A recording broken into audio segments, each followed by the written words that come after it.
नमस्कार, मैं हूं नीलू।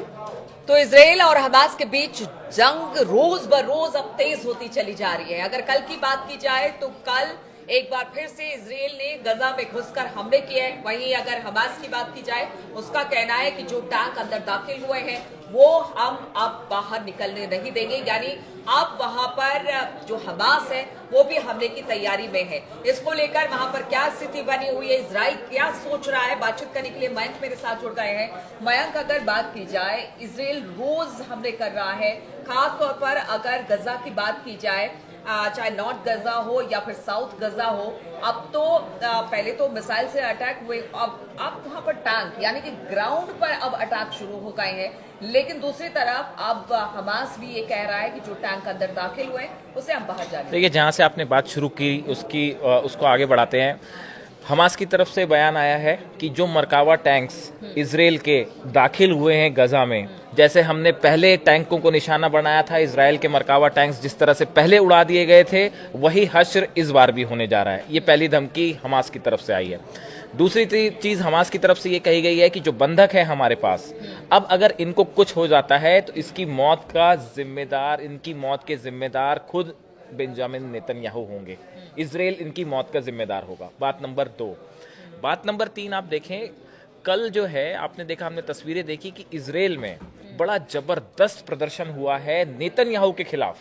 बड़ी हैरानी की बात है ये कि बहुत हजारों लाखों की लोगों में संख्या में जमा हुए लोग, और ये सब विरोध कर रहे थे गजा स्ट्राइक का। इनका कहना ऐसा था कि नेतन्याहू को किसी भी सूरत में गजा में हमला दूसरी बार नहीं करना चाहिए था। कहा यह जा रहा है कि शायद नेतन्याहू अपनी सरकार बचाने में जुटे हुए हैं, इसलिए उनके लिए हमला करना जरूरी हो गया था। इंटरनल पॉलिटिक्स जो है उसके चलते शायद जो है नेतन्याहू को यह हमला करना पड़ गया। लेकिन नेतन्याहू के खिलाफ जबरदस्त प्रदर्शन हो रहा है इजराइल में। चौथी जो बात है, कल देखिए एक और तस्वीर आई जिसकी बड़ी चर्चा हो रही है। यमन की जो राजधानी है, कैपिटल है सना, वहां पे कल लाखों हुतीज जो हैं वो जमा हुए गजा के समर्थन में, फिलिस्तीनियों के समर्थन में। और ऐसा लग रहा था कि आखिरी जो शख्स है वो दिखाई नहीं दे रहा है। मतलब लाखों लोग जो हैं वो सड़कों पे थे और वो ये इजराइल का विरोध कर रहे थे, और उन्होंने हाथ में हथियार लेके ये ऐलान किया कि अगर जिस तरह से इजराइल हमला कर रहा है, गजा में ऑपरेशन कर रहा है, उसके खिलाफ एक बड़ा हमला किया जाना चाहिए इजराइल पे। तो क्या ये हुतीस का कहना है। हुतीस का कहना है, इतने सारे वहां पर लोग जुटे, तो क्या हम ये मान के चले, क्योंकि अभी रमजान का पाक महीना चल रहा है, ऐसे में इबादत का वक्त होता है, लोग शांति चाहते हैं, पीस चाहते हैं, तो हाँ, क्या इसके बाद बिल्कुल सोशल मीडिया पे ये जबरदस्त चर्चाएं हैं कि जैसे ही रमजान का महीना खत्म होगा, इजराइल पर चौतरफा अटैक होने वाला है। एक तरफ हुतीज जो है, हमने देखा कि 2 हाइपरसोनिक मिसाइल्स जो हैं वो दागी गई और दोनों इजराइल की रेंज के अंदर, इजराइल की सीमा के अंदर दाखिल हुई। तब उसके बाद उसको जैसा इजराइल ने कहा कि एरो सिस्टम ने उसको डिस्ट्रॉय किया।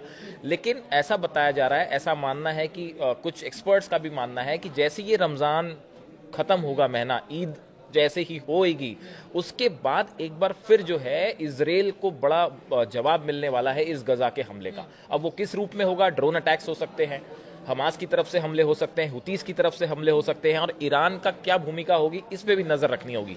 लेकिन देखिए, ये जो ग्राउंड ऑपरेशन की आपने बात की, देखिए एक बार फिर से जो है हमास के खिलाफ जो ये ऑपरेशन है, गजा में जो ऑपरेशन है, इसमें 2 मुख्य एम है इजराइल के।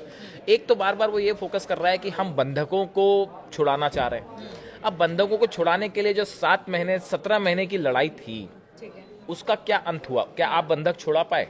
तो फिर अब कैसे छुड़ा लेंगे? जब आप 17 महीने तक लड़ते रहे तब आप बंधक नहीं छुड़ा पाए, तो अब इजराइल के अंदर भी है। तो अब सवाल यह है कि जब उस समय नहीं छुड़ा पाए तो अब कैसे छुड़ा लेंगे? अब देखिए, जो ऑपरेशन हो रहा है आईडीएफ का जो है, ये नॉर्थ और साउथ गाजा के बीच बफर जोन बनाने की कोशिश हो रही है। और जो है दूसरा जो है, ये नॉर्थ और साउथ गाजा को अलग करने के लिए ये जो नेत्जारिम कॉरिडोर है, यहाँ पे आईडीएफ ने अपनी फोर्सेज भेज दी हैं।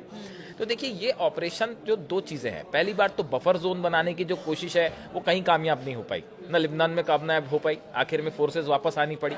गजा में भी जो है फोर्सेज बाद में वापस ही लेनी पड़ी थी, अब फिर से एंटर किए हैं, देखते हैं इसका क्या आगे परिणाम होता है। सैन्य कार्रवाई के दम पर इजराइल वो चीज नहीं हासिल कर जो सकता उसका प्लान चाहता है, जो वो चाहता है, जो प्लान है इसराइल का, वो फोर्सेस के दम पे तो पूरा होता, लेकिन इस बार लंबे भी समय वो से नहीं दिख ऐसे ही रहा। दावा कर रहा अब है कि देखिए, देखिए, अब हाँ, अगर अब ये अपने बंधक कार्ड्स छुड़ाने इसराइल के जो डिफेंस मिनिस्टर हैं, कार्ड्स उनका कहना है कि बंधकों को लौटाओ वरना हम पूरी तरह से बर्बाद कर देंगे गजा को।